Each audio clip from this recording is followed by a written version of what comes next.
ఇక ఆంధ్రప్రదేశ్ రాజకీయాల్లో చాలా కీలకమైన పరిణామం, ఒక వార్త అయితే వస్తోంది. జగన్ కుమార్తె త్వరలో పొలిటికల్ ఎంట్రీ ఇవ్వబోతూ ఉన్నారు అని చెప్పి. సతీష్ గారు, మొన్నటి వరకు ఒక చర్చ జరిగింది కదా, షర్మిల కుమారుడు రాజారెడ్డి రాజకీయాల్లోకి వస్తారు అని చెప్పి. షర్మిల కూడా దీనికి సంబంధించి మాట్లాడారు, పాజిటివ్ గానే రావచ్చు భవిష్యత్తులో అన్నట్టుగా. ఇప్పుడు జగన్ కి కుమారులు లేరు కాబట్టి, ఇద్దరు కుమార్తెలు కాబట్టి, వాళ్ళిద్దరు ఫారెన్ లో బాగా సెటిల్ అయ్యారు, చదువుకున్నారు, తర్వాత ఏదో జాబ్ కూడా చేస్తున్నట్టుగా సమాచారం. సో ఏంటి అంటే జగన్ కుమార్తె రాజకీయాల్లోకి అంటే ఆ మధ్యకాలంలో కొంతమంది మాట్లాడారు, జగన్ జైలుకి వెళ్ళిపోతే భారతి మేడం లీడ్ చేస్తారు పార్టీని అని చెప్పేసి. ఆ చర్చ కూడా పెద్ద ఎత్తున జరిగింది. ఏంటి ఇప్పుడు కుమార్తె రాజకీయ ఎంట్రీ ఏమంటారు? అంటే ఇది చాలా రోజుల నుంచి ఒక చర్చ జరుగుతోంది. అంటే వైఎస్ రాజశేఖర రెడ్డి తనయుడుగా వైఎస్ జగన్మోహన్ రెడ్డి రాజకీయాల్లోకి వచ్చి వైఎస్ఆర్ లెగసీని కంటిన్యూ చేసే క్రమంలో ఆయన ఒక వైఎస్ఆర్ కాంగ్రెస్ పార్టీ పెట్టి చివరికి ఒక పార్టీని అధికారంలో తెచ్చి ముఖ్యమంత్రి అయ్యి తర్వాత ఓడిపోయి ఒక బలమైన పార్టీగా ఆంధ్రప్రదేశ్ పొలిటికల్ చిత్రపటంలో వాళ్ళకంటూ ఒక స్టాండర్డ్ ఇది వాళ్ళు పెట్టుకున్నారు. ఇప్పుడు అదే అంటున్నాను, వైఎస్ రాజశేఖర రెడ్డి తనయుడు వైఎస్ జగన్మోహన్ రెడ్డి ఒక రాజకీయ పార్టీ పెట్టి రాజకీయాల్లో చురుగ్గా పాల్గొనలేనిది వైఎస్ జగన్మోహన్ రెడ్డి కుమార్తెలు వస్తే తప్పేంటి? ఇక్కడ ఇది ఒక అంశం. అయితే వస్తారా రారా అనేది ఒక కీలకమైన ప్రశ్న.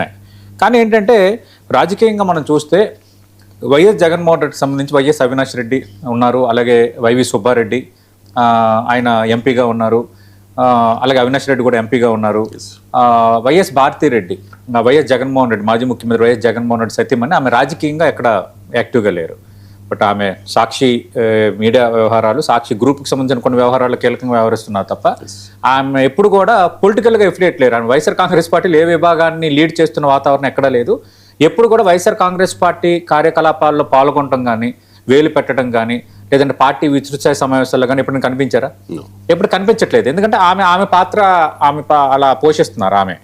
అందుకేంటంటే వైఎస్ జగన్మోహన్ రెడ్డికి సంబంధించి రకరకాలుగా ఓడిపోయారు, తర్వాత అక్కడ ఎన్డీఏ కూటమి ఉంది కాబట్టి ఆయన అరెస్ట్ అయిపోతారు, అరెస్ట్ అయిపోతే వైఎస్ఆర్ కాంగ్రెస్ పార్టీని లీడ్ చేసేది ఎవరు, త్వరలో రాజకీయాల్లోకి వైఎస్ భారతిరెడ్డి, ఇట్లా రకరకాల చర్చలు ఏమి జరిగాయి. కానీ ఇప్పుడు అలాంటి వాతావరణం ఏమీ లేదు.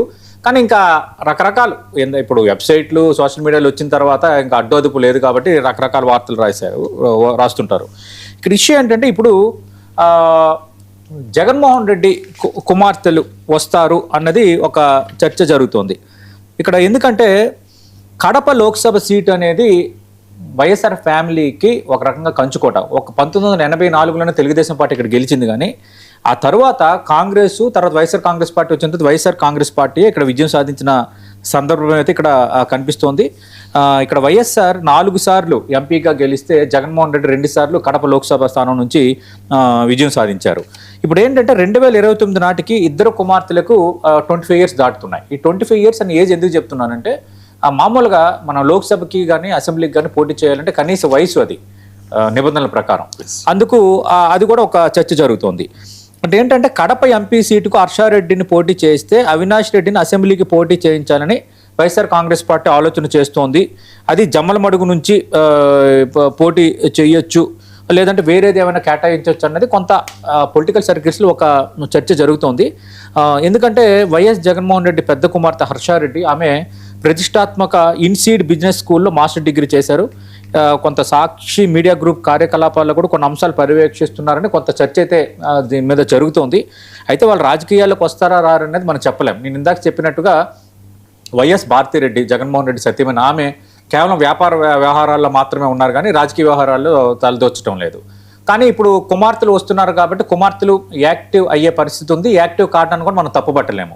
ఎందుకంటే జగన్మోహన్ రెడ్డి ఒక ముఖ్యమంత్రిగా వైఎస్ఆర్ కాంగ్రెస్ పార్టీ అధినేతగా రేపు పొద్దున్న లెగసీని తీసుకువెళ్ళాలంటే నెక్స్ట్ నాయకత్వాన్ని రెడీ చేయాల్సిన అవసరం ఉంది. ఇప్పుడు చంద్రబాబు నాయుడు చూసాం, లోకేష్, ఇప్పుడు తెలుగుదేశం పార్టీకి భవిష్యత్తు లోకేషే, అలాగే కేటీఆర్ బీఆర్ఎస్ పార్టీ నుంచి, అలాగే ఇప్పుడు జగన్మోహన్ రెడ్డికి ఇద్దరు అమ్మాయిలే కాబట్టి రేపు పొద్దున్న అమ్మాయిలు రావచ్చు.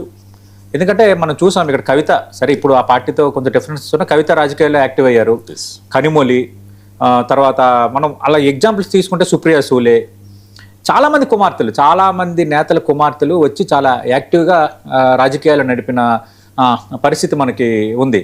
మనకు తెలుసు ఇప్పుడు ప్రమోద్ మహాజన్ కుమార్తె, ఆమె చాలా యాక్టివ్గా రాజకీయాలు చేశారు. చాలామంది ఎంపీలు కూడా ఉన్నారు కదా, చాలామంది ఎంపీలు రాజకీయ కుటుంబాల నుంచి వచ్చి రాజకీయ వారసత్వాన్ని కంటిన్యూ చేస్తున్న లేడీస్, అమ్మాయిలు చాలామంది ఉన్నారు. అందుకు వైఎస్ఆర్ కాంగ్రెస్ పార్టీ నుంచి ఖచ్చితంగా నేను అనుకుంటున్నాను, ఇద్దరు కుమార్తెల్లో ఇద్దరు వస్తారో లేదో తెలియదు కానీ ఒక్క కుమార్తె మాత్రం ఖచ్చితంగా రాజకీయంగా రావచ్చు. ఎందుకంటే రేపొద్దున పార్టీ లెగసీని కంటిన్యూ చేసే మోడల్లో కానీ, యూత్ని అడ్రస్ చేసే మోడల్లో కానీ కొంత జగన్మోహన్ రెడ్డికి చేదురువాదురుగా ఉండే మోడల్ ఉండాలి. ఖచ్చితంగా అన్ని పార్టీలో జరిగే పరిణామం అది. అందుకు ఈ ఇనిషియేటివ్ తీసుకోవచ్చు.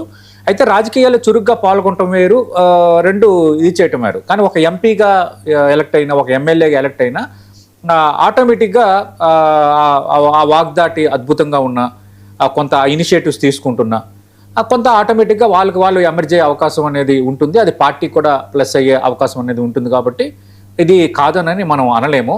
ఆల్రెడీ జగన్మోహన్ రెడ్డి కుటుంబం పరంగా మనం చూసుకుంటే ఆల్రెడీ వైఎస్ విజయమ్మ ఒకసారి పులివెందుల నుంచి అసెంబ్లీకి పోటీ చేశారు, విశాఖ నుంచి ఎంపీగా పోటీ చేసిన సందర్భం కూడా మనం చూసాం. నేను ఇందాక చెప్పినట్టుగా వైవి సుబ్బారెడ్డి ఎంపీగా ఉన్నారు. అలాగే అవినాష్ రెడ్డి ఇప్పుడు ప్రస్తుతం ఎంపీగా ఉన్న వాతావరణం అయితే కనిపిస్తుంది.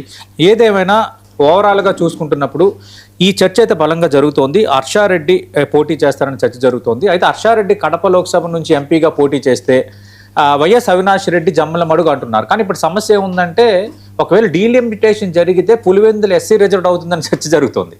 అప్పుడు మరి జగన్మోహన్ రెడ్డి ఎక్కడి నుంచి పోటీ చేస్తారు? ఇవన్నీ చర్చలు ఉన్నాయి. కానీ కడపలో కొంత పట్టుంది కాబట్టి అక్కడ నియోజకవర్గాలు దొరకపోవడం అనేది ఆ కుటుంబానికి పెద్ద సమస్య కాదు.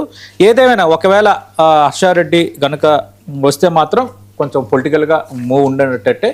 దీన్ని పూర్తి స్థాయిలో కొట్టి పారేయలేము. ఎందుకంటే అన్ని పార్టీలకు సంబంధించిన నేతలు కానీ, అలాగే అన్ని పార్టీలకి సంబంధించిన వారసులు, కుమార్తెలు, కొడుకులు చాలామంది రాజకీయాల్లోకి వస్తున్నారు, ఎమర్జ్ అవుతున్నారు. కాబట్టి స్పెసిఫిక్గా వీళ్ళు రాకూడదనేమీ లేదు.